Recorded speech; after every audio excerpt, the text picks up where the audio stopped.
دبي لأن طائرات تجي بشكل طبيعي. نعم.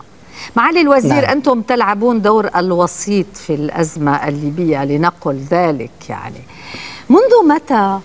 حقيقة بدأ هذا الدور، وما هي خلفيات يعني وجودكم كوسيط؟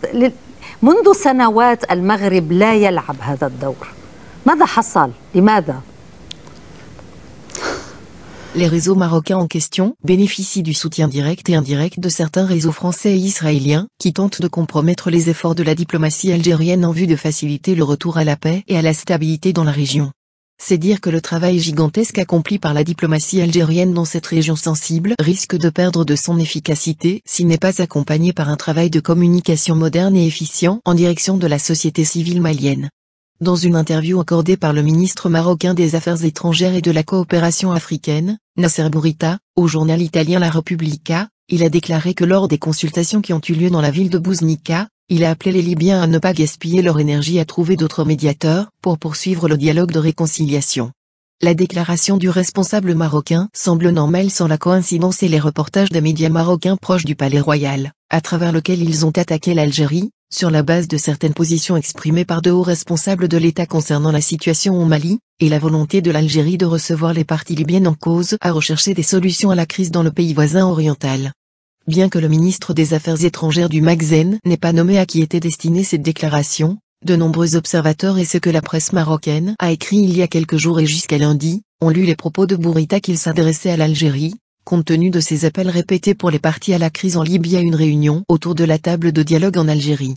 Les médias marocains ont considéré la récente déclaration du président Abdelmadjid Tebboune, dans laquelle il disait que la seule solution à la crise libyenne réside dans les élections législatives auxquelles tout le peuple libyen doit participer, comme une critique des résultats des séances de dialogue entre les Libyens de la ville marocaine de Bouznika, malgré cette position algérienne, comme cela a été annoncé au début de cette année, immédiatement après la conférence de Berlin, et avant que les Libyens ne se réunissent à Bouznika, au Maroc.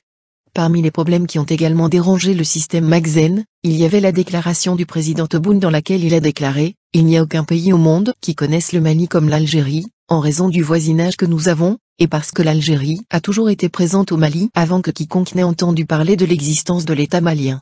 Mais ces cercles mal avisés ont affirmé que cette déclaration était dirigée contre le voisin occidental de l'Algérie. Le président Tebboune a fustigé les partis non identifiés lorsqu'il a déclaré qu'un pays qui ne partage pas de frontières avec le Mali a éclipsé le rôle de l'Algérie après l'accord qui a été signé à Alger dans le passé, concernant la réintégration du nord du Mali avec son sud, un accord qui était parrainé et béni par les Nations Unies. Tout le monde se souvient que le Maghreb marocain n'a pas digéré l'invitation de l'Algérie à participer à la conférence de Berlin sur la crise libyenne au début de cette année, et son exclusion de ce sommet, où le Maghreb s'est empressé de faire circuler une déclaration, dans laquelle il a attaqué la chancelière allemande Angela Merkel, et a défendu sa présence à cette réunion, sous prétexte qu'elle avait accueilli la conférence de Skira. L'agacement marocain cache un complexe appelé Sahara occidental, et pour cette raison, le Maghreb tente de perturber les efforts diplomatiques entrepris par l'Algérie, en particulier dans les deux pays voisins, le Mali et la Libye, surtout après la visite qui a conduit le ministre des Affaires étrangères Sabri Boukadoum au Mali après la dernière le coup d'état militaire d'août qui a évincé l'ancien président Ibrahim Aboubacar Keïta, et le ministre des Affaires étrangères du Maghreb se sont également rendus à Bamako, dans une course diplomatique, même si le Maroc n'a pas de frontière avec le Mali.